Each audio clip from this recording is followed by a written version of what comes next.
ፍልፍል ቲቪ ሰላሙ ወሰናይ ኣብ ዝተፈላልየ ኩርናዓት ዓለም ብምዃን መደባት ፍልፍል ቲቪ ትካታተሉ ክቡራትን ክቡራንን ከመይ ትኾና ንሎም እውን ከምቲ ልሙድ ዝተፈላልዩ መደባት ሒዝና መፂና ኣለና እቶም መደባት እንታይ ይመስሉ ሓቢርና ንከታተል ክቡራትን ክቡራንን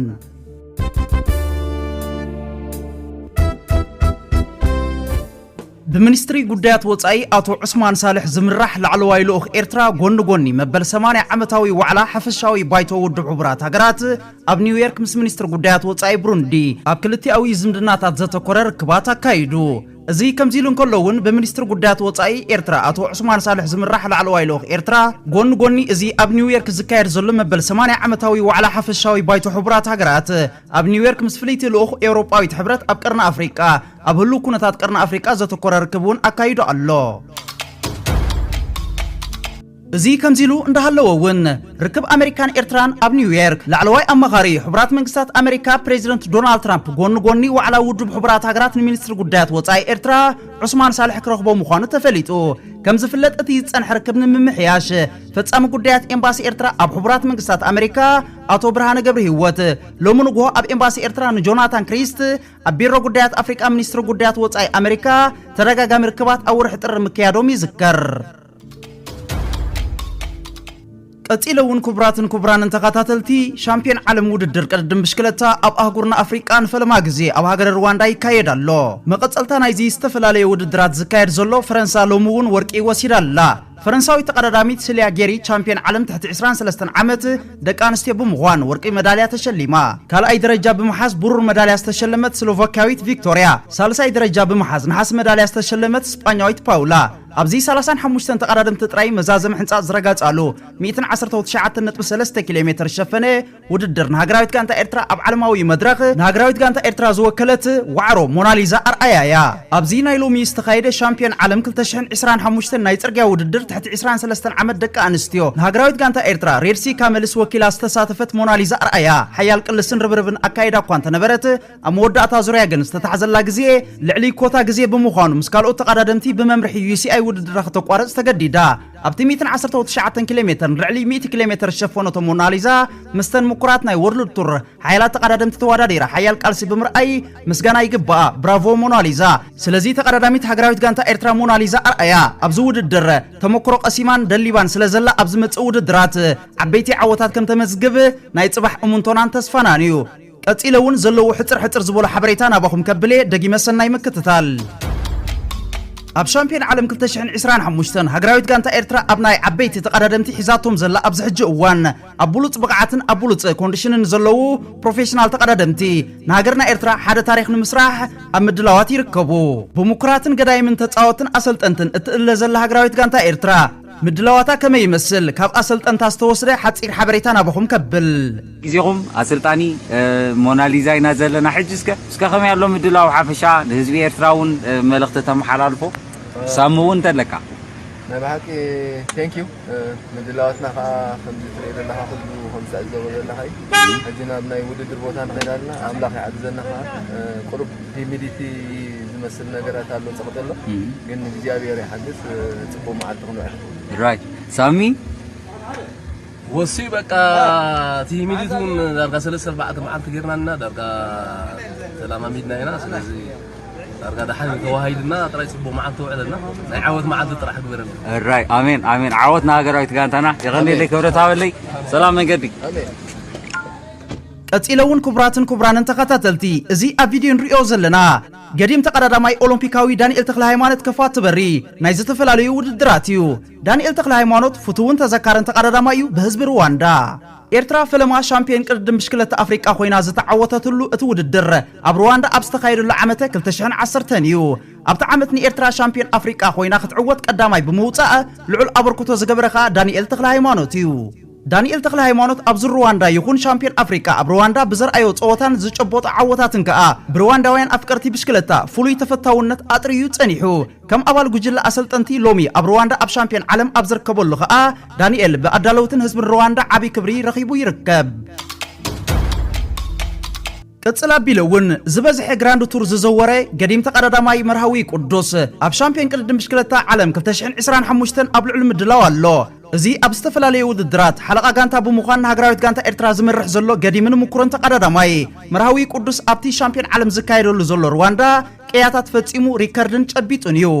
ፕሮፌሽናል ተቀዳዳማይ መርሃዊ ቅዱስ ኣብ እንባታትን ጎላጉልን ሩዋንዳ ብዛዕባ ዝፈጸሞም ታሪኽን ጨቢጥዎ ዘሎ ሪከርድን ገለ ኣፍልጦ ኣለና ድዩ ሓዝበሉ ገለ ካብ ባሕሪ ብጭልፋና በኹም ከብል ቀዳማይ ሩዋንዳ 2.2 ኣብ ዝዕቀነሉ ዝነበረ ሓውሲ ፕሮፌሽናላዊ ውድድር መርሃዊ ቅዱስ ነዞም ሻምፒዮን ዓለም ዝካየደሎም ዘሎ እንባታትን ጎላጉልን ተሓሒሱ ቀዳማይ ኮይኑ ተዓዊቱ ቢጫ ማልያ ወዲዩ ካልኣይ ሩዋንዳ ናብ ፕሮፌሽናል ማለት 2.1 ዝተቀየረሉ ዓመት ኣብ 2019 እዩ ኣብቲ ፈላሚ ውድድር ብውህልል ነጥቢ ቀዳማይ ኮይኑ ቢጫ ማልያ ዝወደ 2 መድረኻት ዝተዓወተን እውን ባዕሉ እቲ ኣብ ቦልታ እስጳኛ ተዓዋቲ መዳልያ ዝኾነ መርሃዊ ቅዱስ እዩ ሳልሳይ ሩዋንዳ 2.2 ከምኡ እውን 2.1 ኣብ ዝዕቀነሉ ክልተ እዋናት ኣብ ክልቲኡ ብምዕዋት ሪከርድ ጨቢጥ ዘሎ ተቀዳዳማይ እውን መርሃዊ ቅዱስ እዩ ሎሚ ኸኣነ ሃገራዊት ጋንታ ኤርትራ መሪሑ ኣብ ሻምፒዮን ዓለም ኣብቲ ቅድሚ ሎሚ ቅያታት ዝፈጸመሉ ምድረ ሩዋንዳ እዩ ሻምፒዮን ዓለም ክወዳደር ማልያ ሬድሲ ካሜልስ ወዲኩ ወዳደር እዩ ጽቡቕ ዕድል ንሃገራዊት ጋንታ ኤርትራ ቅጽላ ቢለውን ሰለስተ ጊዜ ሻምፒዮን አፍሪቃ ብምዃን ናይ ውልቁ ታሪኽ ዘመዝገበ ተቀዳዳማይ ክለብ ካዛክስታናዊት ክለብ ኣስታና ዝኾነ ሄኖክ ሙሉ ብርሃን ሻምፒዮን ዓለም 2025 ሄኖክ ሙሉ ብርሃን ኣብታ ቅድም ተኣምር ዘርአየላ ሩዋንዳ ሎሚ እውን ገለ የርኤና ይኸውን ሻምፒዮን ዓለም ኣብ ሩዋንዳ ይዝካየድ ዘሎ ሄኖክ ሙሉ ብርሃን ከዓ ንጽርግያታት እታ ሃገር ዓቀቦትን ጎላጉሉን ከም ከብዲ ኢዱ ዝፈልጦ ብዓብዩ ኣብዚ ሩዋንዳ ንፕሮፌሽናል ኤውሮጳውያን ተቀዳደምቲ ብተመልከተለይ ሲዒሩ ተዓዋቲ ወርቂ መዳልያ ኮይኑ እዩ ኣብዚ ዓቀብን ቁልቁልን ዝበዝሖ ሻምፒዮን ዓለም እምበኣር ሄኖክ ሙሉ ብርሃን ኣብታ ቅድሚ ሎሚ ተኣምር ዝሰርሓሉ ሩዋንዳ ገለ የርኤና ይኸውን መቸም ኢሎም ዝጽበዩ ኣፍቀርቲ ስፖርት ብዙሓትዮም ጽቡቕ ዕድል ብሰላማ ጀሚሩ ብሰላም ከወድኦም ከምኡውን ነቲ ባሃንቀውታ ዝጽበ ዘሎ ህዝቢ ኤርትራ ብሓፈሻ ኣህጉርና ኣፍሪቃ ኣብ ሃገራዊት ጋንታ ኤርትራ ትምርኮስ ክሳብ ዝኾነት ብተቀዳድምቲ ሃገራዊት ጋንታ ኤርትራ ሬድሲ ካሜልስ ኣህጉርና ኣፍሪቃውን ኣብ ዓለማዊ መድረክ ክጽዋዕ ስለትደሊ ህዝቢ ኣፍሪቃውን ልዑል ትጽቢት ገይሩ ዘሎ ኣብ ሃገራዊት ጋንታ ኤርትራ ከም ተቀዲምና ዝበልናዮ ግን ብሰላም ጀሚሮም ብሰላም የዛዝሞም ቅጽላ ቢለውን ክቡራትን ክቡራንን ተከታተልቲ ሚካኤል እምባይ አራንሺ ኤሪላይን ፔጅ ውን ሰናይ ትምኒታቱ ገሊጽሎ ከም ወትሩ ዓወታትኩም ንምነ ኤርትራውያን ተቀዳደምቲ ብሽክለታ እቲ ውሑድ ግን ድማ ተኣምር ዝሰርሕን ቀመም ናይ ዝዓለምናን ዝኾነ ኤርትራዊ ኣብ ዝመጽእ ዓለማዊ ውድድራት ብሽክለታ ደጊሙ ተኣምራት ክሰርሕ ይረኣየና ኣሎ ከምኡታት ዶ ይረኣየኩም ኣሎ ኤሪትሬን ንዓይ ብርግጽ ይረኣየንን ይሕልመንን ኣሎ ደቂ ኤረይ ጻዕዳ ንቢንያም ግርማይ ንሄኖክ ሙሉ ብርሃን ወዱ ሙሌ ንናቱን መርሃዊ ቅዱስ ናሆም ዘርአይ ንኣማኒኤል ንዓወት ከምኡውን ንሄብሮን ዝሓዘት ሃገራዊት ጋንታ ኤርትራ ድሮ ኣብ ሃገረ ሩዋንዳ ከተማ ኪጋሊ ንድሙቕ ዓወት ትቀራረብያ ዘላ እዋይ ሽዑ ዘሎ ተሓጓስ ሽዑ ዘሎ ዕልልታን ዳንኬራን የስሙረ ግዲ ኤሪላይን ፔጅ ሚካኤል እምባይ አራንሺ ዩኤስኤ ተመተከሎሚ ሎሚ ተመዓሶም ወልዓወዲ ሙሴ ወዲ የናሳምሶ ወልዓወዲ በርሄ ወልዓወዲ ነጋሽ ነብሪ ፍልፍል እንዲሁ ቢኒ ሓርማዝናይ ጋሽ ኣደይ ወይ ዘሮ ዝዓደይ ስዒራ ኩሎም ዜሮ ኣደይ ወይ ዘሮ ዝዓደይ ስዒራ ካብዚ ቀጺለውን ዝተፈላለዩ መደባት ኣለው እዋናዊ ሓበሬታ ከምኡውን መገረምን መስደመምን ዝኾነ ቪድዮታት ናባኹም ከብሌ ደጊመ ሰናይ ምክትታል ባሕርያ 99 ሚእታዊት ዓቕሚ ሓይሊ ባሕሪ ኤርትራ بدرون بنفرت وجه ميسايلات مراكب وجهن فتنات جلابون بزعتق سراويت من اسيات زقوميو اتي سجر بحري إرترا أبجما جمريت يمن كوينو روكيت انداون شافه درون اندا سدده بمايات كي بحري نزمل على سامراكب حيالان هجرات علم زتقع زلو بإيران زرقف عتق سراويت نحطي اترفدون حيل بحري إرترا خطقعنا بكل مايات بحري إرترا تنكسلون أي كقرب نيو سرعات قول عبشاشا أما حبراوي ميديا هالو كبلي وعل انتتي أبايتا زلو كونتات جن ازين عزبو زلنا أبز فيديو سلتاتيو عطقات فانو أمحران سراويت بلتسقنا أرومو كاشكون روو علوم كوينات ولا كوات أبو انت زي كونه واناتات ألوو ملا زيناوي حدا جزي وقنا أمحرا مرعو أمي مالتسي أمحرا أب كوينات أي حمو يونيوم جاقان يوم إلون مقلاس تتقامو الحسابي مثلني برقص وانت بنجا أبعد أمحرا كم بهاليو سلازغونا يدما أبعد أمحرا مستخلو تتصابو أوتات بسم فانو كعاتكون كو دوبون مجمرو أبحات إرقزي أوشت إسلست عمتات زي مل جزي أزيو جزوف عرموش السراويت فتيروم ألوو إذن داخونا جن أتوم تمالي تماريخهم محارونا بجاهم قدوفونا زبلو زنوبرو أبز حج وان نزترخ بينا يشفت مرحينة تتكيمهم انت زي تواغانا وق انت زي جمرنا بمبال كعفر زوعل زلو ون استفلالي إثيوبيان بوليتيكانياتات كم ون اكتيفيست مرستات اندهاوي يخدو اللو ቅጽላ ቢለ ዘቅርበልኩም እንባር እዚ ኣብ ማሕበራዊ ሚድያ ሃለውለው ዓዘፍዘፍ ክብል ዝውዕል ዘሎ ምሩኽ ብርሃኑ ጅላ ብጋዜጠኛ ሃብታሙ ኣያለው ዝተዋህቦ ግብረ መልሲ ናባኹም ከብል ሻዕብያ ክሳድካ ረጊጾም እዮም ሃገሮም ናፃ ኣውፂኦም ፊልድ ምርኮኛ ታሪኽ አልቦ ወረ ዘረባ ኣይተብዝሕ እቶሞ ፈትኖ ናብታ ቪዲዮ ከብለኩም ሰናይ ምክትታል እነዚህ ሰዎች ቀልዳቸው አይደለም ባህራዊ አቋቁመናል ባህራዊ ተቋቋም ነው ባህሩ በጣም ቅርባችን ስለሆነ በቀጥታ የደህንነት ስጋትና የሉዓላዊነት ችግር ስለሚያመጣ እዛ ርቀን ወደብ ሸቀጥ ነው ብለን በ60 ኪሎ ሜትር ቁጭ ካል አደጋ ይመጣል ነው አደጋ ይመጣል የቀን ጉዳይ ነው እንጂ አደጋ ይመጣል ብለን ይተባበሩናል አብረን እንሰራለን ብለን ኢቭን ያኔ ለውጥ እንደመጣ የኤርትራም ነገር ስለተሻሻለ ከነሱ ጋርም አብረን እንሰራለን ብለን ባህራዊ አቋቁመናል ባህራዊ አቋቁመነው እዛ ለመግባት ነው በምን ፕላትፎርም ነው የምንገባው ወደፊት የሚታይ ይሆናል እኔ ምለው በጣም አምባገነኖች ቀይ ባህርን ይወዱታል ፈርዖንም እንደዚህ ነው ተቅለብልቦ ሄዶ ቀይ ባህር ነው ከነ ሰራዊቱ የሰጠመው እና ቀይ ባህርን በጣም ማለት እንደ ፈርዖን ያለው አምባገነኖች ቀይ ባህርን ይወዱታል እና ያንድ ሀገር ኢታማዦር ሹም የእውነት ስለ ቀይ ባህር ማውራት ካለበት እንደዚህ አይደለም የሚወራው እንደ መውራት እንኳን ቢገባ ዓለም አቀፍ ማህበረሰብ ይታዘባል ጀስቲፋይድ ሪዝንህን የባህር በር አስፈላጊነት ላይ ልታወራ ትችላለህ ዋትኤቨር ስለምትከተለው ዲፕሎማሲ ልታወራ ትችላለህ ለዓለም አቀፉ ማህበረሰብ በጣም ቅርባችን ስለሆነ ባህሩ አለ ለባህር ቅርብ መሆን አሁን እሱ አደጋ ያለውን ተመልከቱ ለባህሩ በጣም ቅርብ ስለሆነን ከባህር ቅርብ ሆነን ዝም ብለን ብንቀመጥ የሉዓላዊነት አደጋ ስለሚያመጣም ነው ውሃው ሞልቶ ነው አደጋ የሚያመጣ እዞም ሰባት እዚኣቶም ዋዞኦም ኣይውዳእን እዩ ሃብታሙ ኣያለው ባሕሪ ብጣዕሚ ቀረባዩ ካባና ናይ 60 ኪሎ ሜትር ርሕቀት እዩ ነዚ ፈሊጥና ስቕ እንተይልና ሓደጋ ክመፀና እዩ ሃየ ነዚ ዝኣመሰለ ሃለውለው ሒዝካ መዓልታዊ ኣኼባ በፀዋውዖም ስብሰባ ኣዲኡ ትቁፅር እዩ ኣየምሩኻት ሕኑቕ እንታይ የውፅእ ዓፍራ እዩ ጋዜጠኛ ሃብታሙ ኣያለው ግን ርእሶም ክሳብ ፅርውሩ ዝብሎም እዝኖም ደጊፍ እዩ ዘረድኦም ኣዝያ ዝመሰጠትኒ ኣባህላ ጋዜጠኛ ሃብታሙ ኣያለው ነዚ ምርኮኛ መራር መልሲ ሂብወሎ ንባሕሪ ቀረባ ስለ ዝኾንና እዩ ዝብል ዘሎ ይህሞ ንባሕሪ ቀረባ ስለ ዝኾንና ኣብ ልኡላውነት ኢትዮጵያ እንታይ ፀገም ክፍጠር እዩ ንባሕሪ ቀረባ እንዳሃለና ስቂልና እንተ ተቐሚጥና ሓደጋ ከጋጥመና እዩ ሽግር ከጋጥመና እዩ ዝብል ዘሎ ይህ ንባሕሪ ቀረባ ስለ ዝኾንና ኣዝና ቀረባ ስለ ዘለና ናይ ልኡላውነት ሓደጋ ከጋጥመና እዩ ዝብል ዘሎ ባሕሪ መልኡ ከይፈስስ ዲፈሪሑ ይበል መልሲ ጋዜጠኛ ሃብታሙ ኣያለው ቅርብ ስለሆንን ከባህር ቅርብ ሆነን ዝም ብለን ብንቀመጥ የሉዓላዊነት አደጋ ስለሚያመጣም ነው ውሃው ሞልቶ ነው አደጋ የሚያመጣ viewers apologize I'm continue ከምዚ ኣብ ዝተፈላለዩ ማሕበራዊ ሚድያታት ንዕዘቦ ዘለና ሰራዊት ብልጽግና ብዝኸዶ ክማረኽ ብዝኸዶ ኢዱ ክህብ እምበር ኣትኪሉ ክዋጋ ኣብ ዘይክእለሉ ዘሎ እዋን ኣዘዝቲ ዕጡቃት ፋኖ እውን ናይ ኣላጋጭ መልስታት እንዳሃቡ ይኸዱ ኣለዉ መምራኽ ንቡር እዩ መዓልታዊ ብኩሉ ግንባራት መምራኽ እዩ ዘይንቡር ኣዘዝቲ ፋኖ ሎሚ ኣብ ግንባራት ወሎ ኣምሓራ ኣብ መንጎ ፌደራላዊ ሰራዊት ኢትዮጵያን ሓይልታት ፋኖን ሓያል ደማዊ ኩናት ክካየድ ከም ዝወዓለ ኣሽሓት ወተሃደራት መንግስቲ ከም ዝተቐትሉን ዝሓበሩ ምንጭታት ፋኖ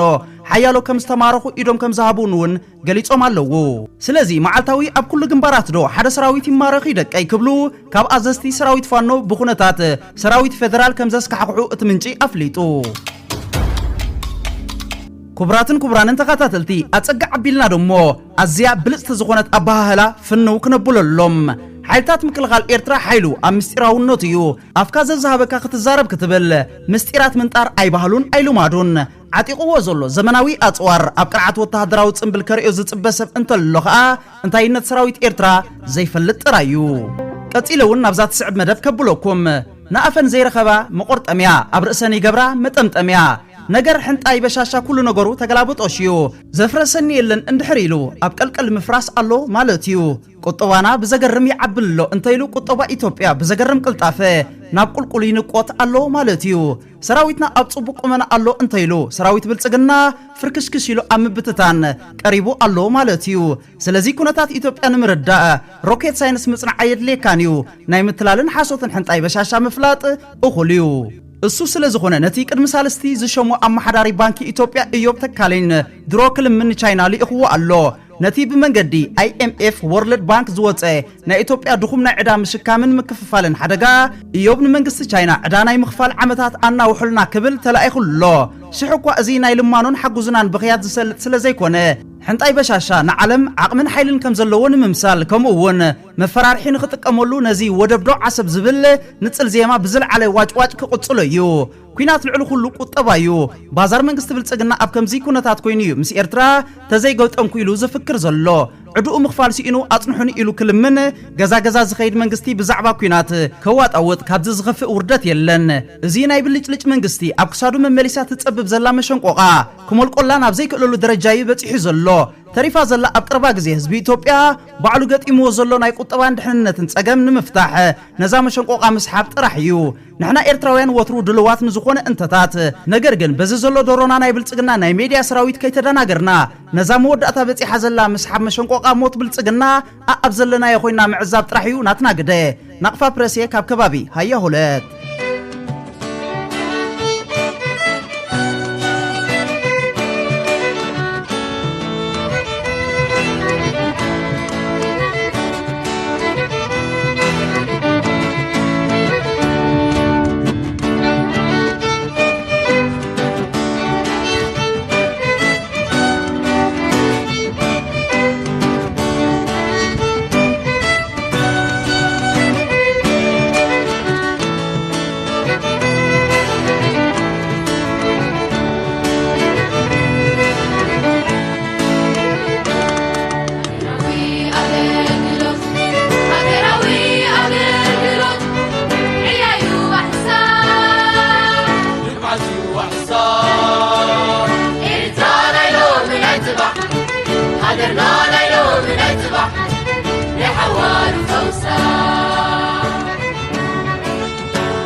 Some recipe on the hot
ክሳብ بخلق فيديو زملسكم تطعمو سسناي تطعمو دقريمي نعصبات ودقت وودقنيتنا هاغراو خبرت زلالماو زخن سماعاتنا وترو عوتنا عفاش